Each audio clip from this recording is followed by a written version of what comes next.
Last year हमने एक CBSE improvement को लेके एक कंप्लीट वीडियो बनाया था जिसमें वो सारे डिटेल्स बताए थे कैसे इंप्रूवमेंट के लिए अप्लाई कर सकते हो, कैसे वो जोशा काउंसलिंग के लिए एलिजिबल हो पाते हो, कैसे जेईई मेंस के फॉर्म फिल किए जाते हैं, वो सारा डिटेल्स उसमें था।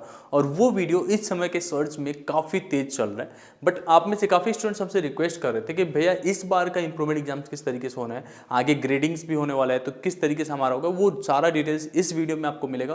तो अगर आप जोशा काउंसलिंग के लिए किसी भी तरीके से आप सीबीएसई का इंप्रूवमेंट एग्जाम्स जानने वाले हो या री एग्जाम्स करने वाले हो तो आपके लिए एक वीडियो काफ़ी हेल्पफुल होने वाला है। मैं एक चीज़ आपको क्लियर कर देता हूँ, यूट्यूब पे बहुत सारे वीडियोस मिल जाएंगे आपको इंप्रूवमेंट के एग्जाम्स के डिटेल्स को लेकर, लेकिन वो सारे वीडियोस में कुछ ना कुछ कन्फ्यूजन्स है, गलतियां हैं जो आप लोग को और ज़्यादा कन्फ्यूज करता है। तो इस वीडियो में हम लोग वो सारा डिटेल्स में समझने वाले हैं। एंड साथ में अगर पहली बार चैनल पर तो सब्सक्राइब कर लेना, क्योंकि आपका इंप्रूवमेंट का जर्नी यहीं से कंप्लीट होगा।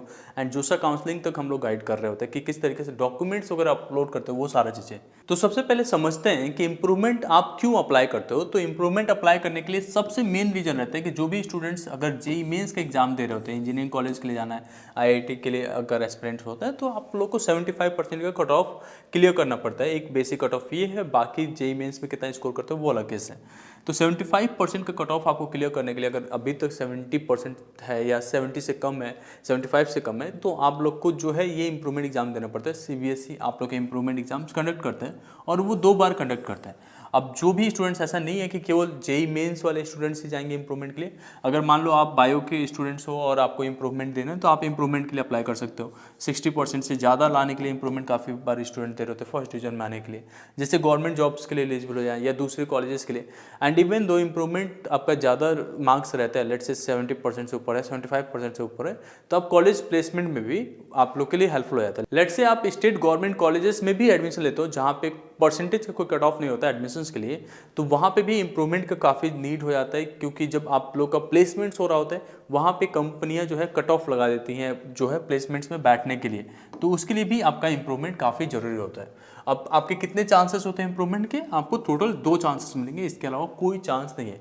अगर आपने 2023 में बोर्ड एग्जाम दे रखा था तो आपके सारे चांसेस खत्म हो चुके हैं, अब आप जो है इंप्रूवमेंट नहीं दे सकते सीबीएसई में।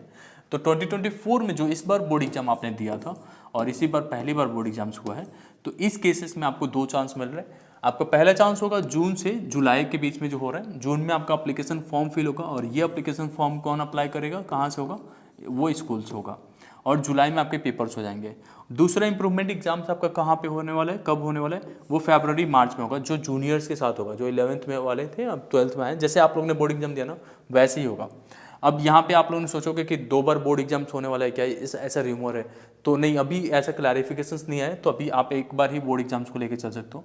अब इसके लिए जो फॉर्म आते हैं वो सितंबर में आता है, इसके लिए आगे डिटेल्स में समझ लेंगे कि कैसे अप्लाई करना होता है वो सारी चीज़ें, ठीक है। अब यहाँ पे कुछ मिथ है जो यूट्यूब पे आप लोगों ने हमें बताया था, पूछा था, जो क्वेरीज बहुत ज़्यादा आ रहे, आप लोग क्वेरीज पूछ रहे थे डूनविनर वेबसाइट पे जाकर ज्वाइन करके। अगर आपको भी ऐसा क्वेरीज है, कुछ ऐसा पर्सनलाइज पूछना है, तो डूनविनर वेबसाइट गूगल पे सर्च करोगे एंड देन वहाँ पे जाके ज्वाइन का बटन मिलेगा एंड वहाँ पे ज्वाइन करके आपको नंबर देना होता है और आपका ईमेल आईडी, देन हम आपको कॉल करते हैं एंड सारा एक्सप्लेन कर देते हैं, कोई भी क्वेरीज आपको रहता है तो, ठीक है। मिथ क्या क्या है वो समझ लेते हैं।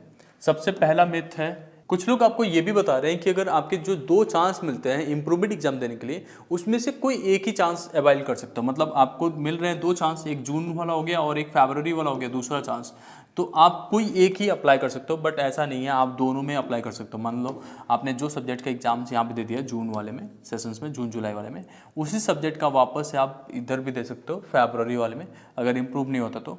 और यहाँ पे अप टू 5 सब्जेक्ट जितना भी चाहो उतना भी दे सकते हो। ये पहला वाला जो चांस रहता है इसमें केवल एक ही सब्जेक्ट का अप्लाई होता है, बट ये दूसरा वाला सब्जेक्ट है उसमें आप सारे सब्जेक्ट तक का अप्लाई कर सकते हो। मतलब ऐसा कंपल्सरी नहीं कि सारे सब्जेक्ट का दो, आप चाहो तो 1 का ही दे दो, आप 2 का दे दो, 3 का दे दो, 4 का दे दो, 5 का दे दो, वो सब चलता है, ठीक है। अब यहाँ पे कुछ और क्वेरीज था कि हम अगर पार्शियल सब्जेक्ट्स के लिए इंप्रूवमेंट में अप्लाई करते हैं तो वो वैलिड नहीं होगा, वो मार्कशीट ही वैलिड नहीं होगा। बट ऐसा नहीं है, आप लोग का जो इंप्रूवमेंट का मार्कशीट होगा मैं यहाँ पे अटैच कर दूंगा, तो आपके जो भी 2 सब्जेक्ट्स के अप्लाई करते हो सीबीएसई अपना 2 सब्जेक्ट का मार्कशीट आपको देता है और मार्क्स देगा, और वो चीज़ जो है जोशा में भी एप्लीकेबल होता है और हर जगह पे एप्लीकेबल होता है। आप लोग का ये भी नहीं रहेगा कि प्रीवियस वाला जो मार्क्स है वो वहाँ पे चला जाता है, आपके 2 मार्कशीट कैरी करना पड़ता है और ये हमेशा से होता रहा है। अब समझते हैं आप इंप्रूवमेंट एग्जाम्स के लिए कैसे अप्लाई कर सकते हो। तो अगर आप जून में अप्लाई करते हो तो उसके लिए तो आपको एप्लीकेशन जो है स्कूल वाले करेंगे। और स्कूल को आपको खुद से बताना पड़ेगा, क्योंकि स्कूल आपको नहीं कहने वाला कि आपको किसी सब्जेक्ट में इंप्रूवमेंट देना है या नहीं। हो सकता है आपके स्कूल वाले ने मैसेज कर दिया हो, लेकिन बहुत सारे स्टूडेंट्स को ऐसा मैसेज नहीं आता स्कूल की तरफ से। तो आपको जो है जून 1 से 15 जून के बीच में स्कूल को जाके बताना पड़ेगा कि मुझे जो है इंप्रूवमेंट एग्जाम देना है, मेरे लिए अप्लीकेशन करता हूँ। और एक सब्जेक्ट का आपको फीस जो है 300 देना पड़ेगा। अगर वो प्रैक्टिकल सब्जेक्ट्स है तो 450 देना पड़ता है। तो एक ही सब्जेक्ट के इंप्रूवमेंट एग्जाम्स हो सकते हैं, वो मैं आगे भी बताऊंगा। और अगर आप फरवरी 2025 में अपियर होना चाहते हो, मतलब दोनों में अपियर होना है, या लेट्स से कि आपके 60% ही मार्क्स है बट 75 चाहिए, तो यहाँ पे तो अपियर होने के कंप्लीट होना नहीं है, तो आप यहाँ पे आओगे। अब ये एप्लीकेशन जो है वो सितंबर में आता है फॉर्म।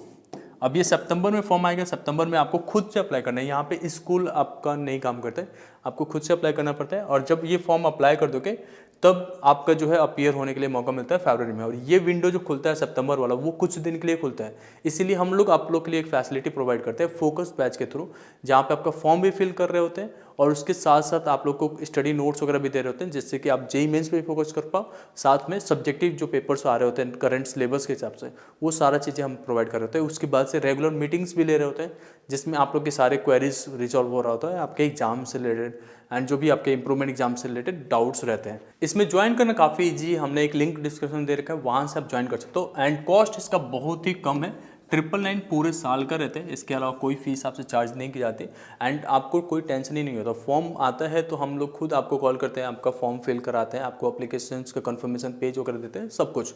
ऑलरेडी फोकस बैच में बहुत सारे स्टूडेंट्स इनरोल कर चुके हैं, आप भी इनरोल कर सकते हो। लास्ट ईयर जो है हमारा फोकस बैच जो था बहुत ही फेमस होता, सभी इन स्टूडेंट्स को हमने काफ़ी अच्छे से गाइड किया था एंड सभी ने अच्छा परफॉर्म भी किया था उसमें।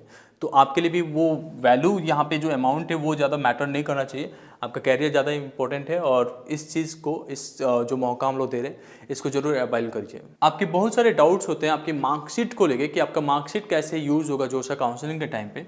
जैसे मान लो कि आपने जुलाई में एग्जाम दिया तो आपके पास अब 2 मार्कशीट हो जाएगा, अगर 75% कंप्लीट हो जाता है तो ऑब्वियसली आप दोबारा अपियर नहीं होने वाले इंप्रूवमेंट के लिए। तो ये दोनों मार्कशीट जोशा में चला जाता है। अगर आपने लेट से यहाँ पे अपियर होते हो तो आपके पास 3 मार्कशीट हो जाएगा। अब 3 मार्कशीट हुआ तब जाके आपके 75% बन जाता है, तो आप जो है तीनों मार्कशीट को भी अपलोड कर सकते हो। इनकेस अगर यहाँ पे मान लो इंप्रूवमेंट दिया और आपका इंप्रूवमेंट हुआ बट लेट से 69 तक आ गया या 68% आया, और दोबारा से इंप्रूवमेंट दिया तो आपका 79 आ गया, कुछ ऐसा आ गया, ठीक है। अब 79 आ गया और यहाँ पे जो सब्जेक्ट का इंप्रूवमेंट दिया था, लेट से मैथमेटिक्स का दिया था, और वो मैथ में आपके आए थे यहाँ पे 65 मार्क्स और यहाँ पे आ गया 80 मार्क्स, तो आपको इस मार्कशीट को यूज़ करने की जरूरत नहीं होगी जो जुलाई में दिया था। बस डायरेक्टली ये जो फाइनल इंप्रूवमेंट दे रहे थे ना, ये फरवरी वाला होगा, इसको आप यूज़ करोगे एक साथ करके। ये जोशा काउंसलिंग में बस 2 मार्कशीट को यूज़ करोगे, बीच वाला ड्रॉप कर दोगे। बट ये वाला भी मार्क्स इंप्रूव हो गया तो ऑब्वियसली तीनों मार्कशीट को आपको यूज़ करना पड़ेगा, अगर 75 तीनों को मिला के आ रहा है तो। बट कोई भी प्रॉब्लम नहीं होता, जोशा काउंसलर्स जो भी रहते हैं आपके डॉक्यूमेंट वेरिफिकेशन के लिए, उनको सब चीज़ क्लैरिफाई रहता है। इसके साथ साथ कोई और भी डाउट रहते हैं तो आप हमसे पूछ सकते हो कमेंट सेक्शन में। हम लोगों ने ऑलरेडी जो है आप लोग के लिए हमारे वेबसाइट पे doonwinner.in जैसे गूगल पे सर्च करोगे ना, तो वहाँ पे जो है ग्रुप्स कुछ प्रोवाइड कर रखे हैं, तो आप जो है वहाँ पे ज्वाइन कर सकते हो ग्रुप फ्री में। वहाँ पे भी हम अपडेट दे रहे होते हैं, और टेलीग्राम चैनल का लिंक है, वहाँ पे भी ज्वाइन कर सकते हो, जिससे कि कोई भी चीज़ अपडेट आता है तो आपसे मिस ना हो। जैसे मैंने आपको बताया था कि इस वीडियो में हम आपके वो सारे डाउट्स को क्लियर करने वाले हैं जो आपके मन में उठ रहे होंगे, क्योंकि हमारे पास वो सारे एक्सपर्टाइज है जो आप लोग फेस कर रहे हो, क्योंकि ये पहली बार नहीं हो रहा है, बहुत बार हम लोगों ने गाइड किया स्टूडेंट्स को इंप्रूवमेंट एग्जाम्स को लेकर। तो पहला आपके मन में डाउट होता है कि हमारे स्टेट कोड ऑफ एलिजिबिलिटी क्या रहेगा, क्या चेंज होने वाला है। आप में से बहुत सारे स्टूडेंट्स होते हो दिल्ली से होते हो, अब जो है आपका इंप्रूवमेंट एग्जाम्स लेट से कोटा में चले गए हो, या आप आसपास के हो गए हरियाणा में देना चाहते हो, तो आपका state code of eligibility change नहीं होता इंप्रूवमेंट को लेके। आपने पहली बार जो क्लास 12 दिए थे वही आपका स्टेट कोड ऑफ एलिजिबिलिटी रहेगा। Do improvement with other boards valid, तो वो नहीं वैलिड होता है। आप किसी और बोर्ड से इंप्रूवमेंट देने की कोशिश मत करना, मतलब सीबीएसई दे रहे हो तो सीबीएसई से, अगर किसी और बोर्ड में जा रहे हो तो एक फ्रेश क्लास 12 स्टार्ट करना, अदरवाइज नहीं। अब यहाँ पे तीसरी बात आती है, how to apply for JEE mains form. क्या हम अपीयरिंग डालेंगे या एज अ पास कैंडिडेट डालेंगे, क्योंकि आप लोग ऑलरेडी पास आउट हैं तो आप लोग को पास कैंडिडेट के तरीके आपका फॉर्म फिल करना पड़ेगा। जो भी परसेंटेज है उसको आप डालोगे, जैसे लेट से कि 50% ही आया था तो आप जेईई मेंस में भी डालोगे, जेईई एडवांस में भी। वहाँ पे मार्कशीट नहीं पूछता आप लोग से, बस आपका परसेंटेज डालना है। आपका जो एक्चुअल मार्कशीट का वेरिफिकेशन होता है वो आपका काउंसलिंग के टाइम पे होता है, जब जोशा आपका करता है काउंसलिंग, तो काउंसलिंग तक तो आपके पास मार्कशीट आ जाएगा ना इम्प्रूवमेंट वाला, तब तक आपको 75 फुलफिल करना है। उससे पहले जो है आप सारे फॉर्म्स को एज अ पास कैंडिडेट ही डालोगे, कहीं पे भी रिजेक्शंस नहीं आता है। ऐसे ही सभी स्टूडेंट्स करते हैं। अब आपके प्रैक्टिकल मार्क्स के क्या होंगे? क्या वापस से प्रैक्टिकल देने पड़ेंगे? नहीं, आपका प्रैक्टिकल मार्क्स जो है कैरी फॉरवर्ड होता है यहाँ पे। कैरी फॉरवर्ड का मतलब हो गया कि आपको प्रैक्टिकल मार्क्स पिछली मार्कशीट से जो सब्जेक्ट में अपेयर हो रहे हो उसके मार्क्स एज इट इज़ आपके इंप्रूवमेंट वाले मार्कशीट में आ जाता है। तो उस तरीके से रहता है। अब कुछ मैं आप लोग को दिखा देता हूँ जो बोर्ड की तरफ से सर्कुलर रिलीज हुए थे लास्ट ईयर स्टूडेंट्स के लिए, वो चीज़। सबसे पहले मैं आपको बता दूं, अगर आप जुलाई में एग्जाम देने वाले हो तो आप लोग के सर्कुलर में इंप्रूवमेंट एग्जाम्स को लेके ये वाला पॉइंट मेंशन रहता है कि अगर आप जो है जुलाई में पेपर देने वाले हो तो आप लोग के लिए इंप्रूवमेंट जो है केवल एक सब्जेक्ट के लिए वैलिड रहता है, वो किसी एक सब्जेक्ट में। इनकेस अगर आपके पास 6 सब्जेक्ट था, किसी एक में आरटी लग गया है तो आप 5 की वजह से पास हो, तब भी आप इंप्रूवमेंट अप्लाई कर सकते हो किसी एक सब्जेक्ट में। बाकी तो कंपार्टमेंट स्टूडेंट्स के लिए तो उसमें आप फॉलो ही नहीं करते हो, तो उसके लिए बात नहीं करेंगे। अब बात करते हैं हम लोग जो आप लोग का सर्कुलर आता है मेन एग्जाम्स के लिए जो फरवरी के लिए, तो ये सितंबर में सर्कुलर रिलीज की जाती है और यहाँ पे आपका इंप्रूवमेंट को लेके यहाँ पे डिटेल्स मेंशन रहता है, इंप्रूवमेंट ऑफ परफॉर्मेंस।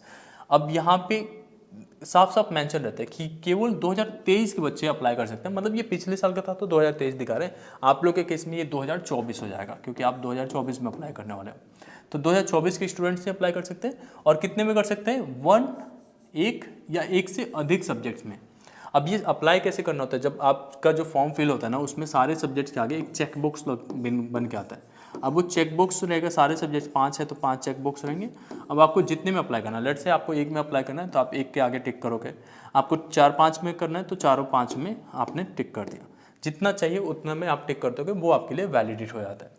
एंड उसके साथ साथ आप लोग को ध्यान रहना है कि इंप्रूवमेंट एग्जाम जो है बस आपका सक्सीडिंग ईयर में होता है। मतलब अभी 2024 में आपने पास आउट हुए तो 2025 में होगा। आप ये सोचोगे 2025 स्किप करके 2026 में दे दूं तो आप इंप्रूवमेंट के लिए एलिजिबल नहीं हो पाओगे। अब यहाँ पे मैं आपको शो कर रहा हूँ जेईई एडवांस का ब्राउचर, जिसमें साफ साफ मेंशन है कि अगर आप इंप्रूवमेंट एग्जाम्स के लिए अप्लाई करते हो तो आइदर एक सब्जेक्ट में या एक से अधिक सब्जेक्ट्स में अप्लाई कर सकते हो, ये वैलिड होता है। बट अगर आपको टॉप 20 परसेंटाइल में आता है तो उस केस में आपको इंप्रूवमेंट के लिए अप्लाई करना पड़ेगा सारे सब्जेक्ट्स के लिए, सभी सब्जेक्ट में। तो आपको सीबीएसई में आपको टॉप 20 परसेंटाइल में आना ही नहीं, क्योंकि टॉप 20 परसेंटाइल होता है सीबीएसई का 80 से ज़्यादा 80% होता है। तो आपको 75% का ही क्राइटेरिया कंप्लीट करना है, तो आप एक या एक से अधिक सब्जेक्ट में अप्लाई कर सकते हो।